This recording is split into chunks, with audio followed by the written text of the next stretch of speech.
So today was a pretty revealing day for me, and today's video I want to make it about taking time out of your day, taking out time out of the month, taking time out of the year. But I recommend you do this like every week probably, or every 2 weeks, where you just take some time out to reflect on everything. Reflect on your mindset, reflect on your attitude, reflect on your life, right? And when people say that, we literally reflect. Sometimes we reflect on our finances, sometimes we reflect on whether we're happy or not, but I don't think we necessarily go about this in the right way. Now, there isn't a specific code or way to reflect, but this is a way that worked for me today, and I think it's going to work for a lot of people, so I want to share it. So, I literally was feeling so unhappy. I was feeling like, okay, like there's supposed to be a breakthrough happening in my life. Like I feel like I've been in the same position over and over again. I've been searching, I've been asking, I've been seeking, I've been knocking, like nothing is happening.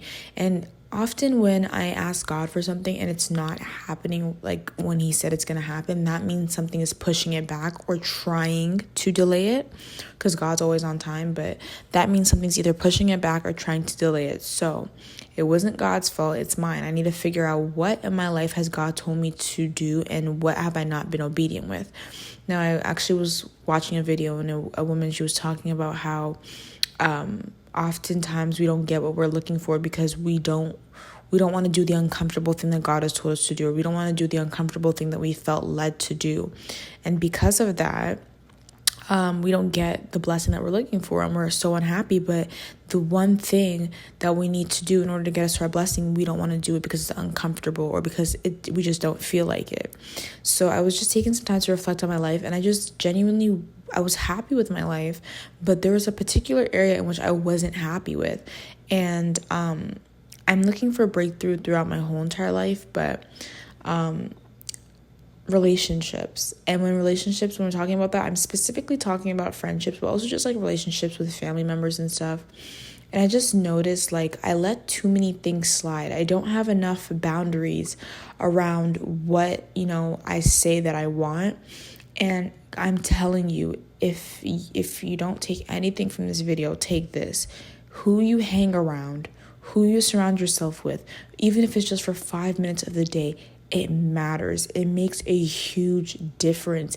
It has a lasting effect on your life. I'm not being dramatic. Like 100%, the people you surround yourself with, even if it's just one person, their influence has a huge demand over your life. It really does, right? And that can either be a positive thing or a negative thing. And often when you're looking for a blessing, or when you're looking for a breakthrough, or you're looking for a harvest, and God hasn't given it to you yet, it's because he's asking you to let go of someone, something, or a type of mindset or a type of attitude that you have towards either your life, him, your spiritual life, or your circumstances.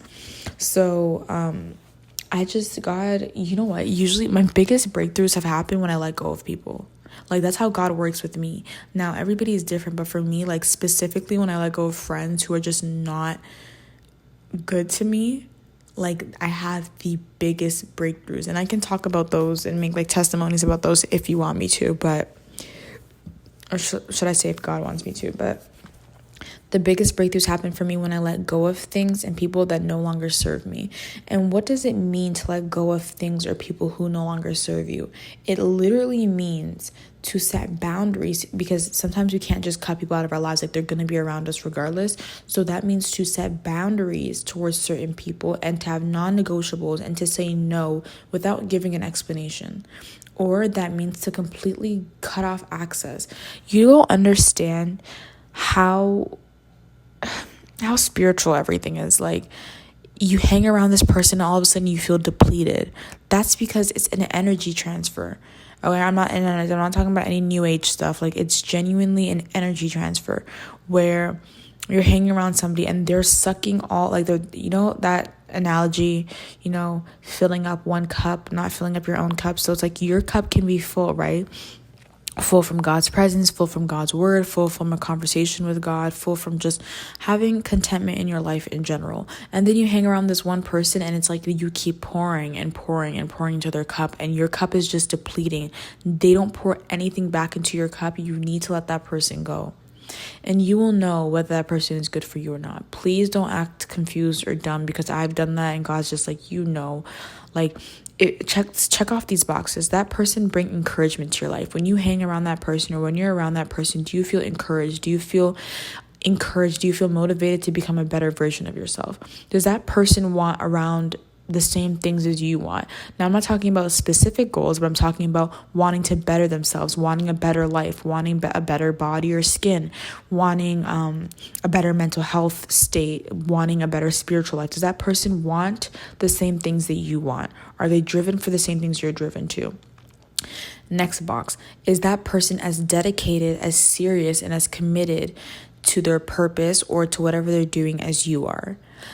Let me tell you something. The biggest thing that will break you is when you're a studious, dedicated, committed, consistent person, and you hang around somebody who isn't consistent, who isn't serious, who isn't dedicated. That will literally destroy you if you don't separate yourself fast enough. I had a class with this girl. She was my friend, and we collectively as a class, the class all agreed that the learning stuff that we were learning was not good. But even if your environment isn't good, life is what you make it. So life is literally how you see it, right? At the end of the day, God has a final say, but life is what you make it. So even if your circumstances aren't looking so good, you have the power and you have the authority to say, I'm not going to stay in this situation. I'm not going to stay sad. Even though the situation looks this way, I'm going to turn it around, right? You have the power to say that. And I was told that by one of my mentors, but this girl was sitting right beside me in that class, and she constantly kept reiterating negativity to me. And I couldn't help but think that way. So throughout the whole entire class, I didn't get the mark that I wanted. It was a good mark, but I didn't get the mark that I wanted because I put myself around somebody who wasn't as serious as I was.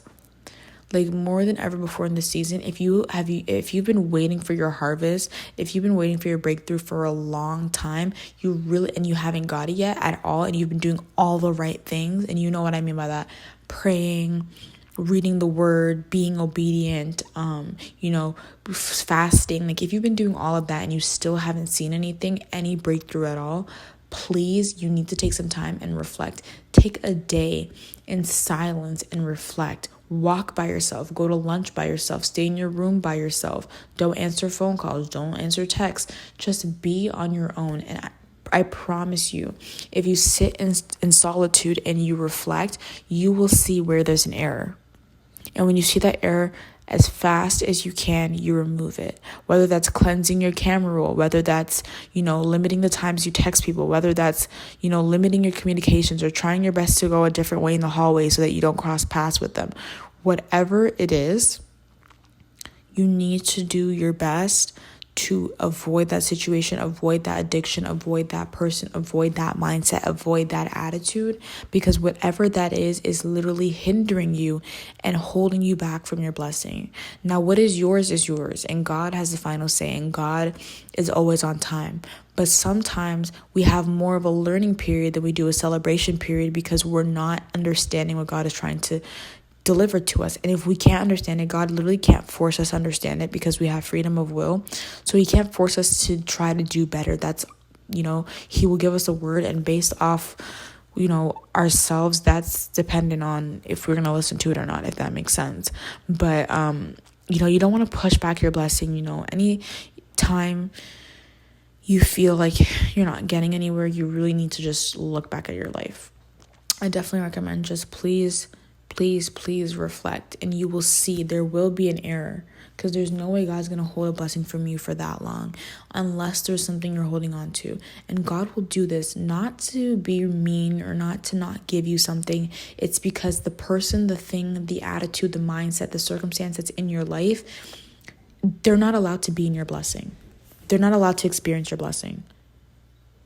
They're not. And God will not allow them in your space, because that blessing which he's prepared for you is only for you.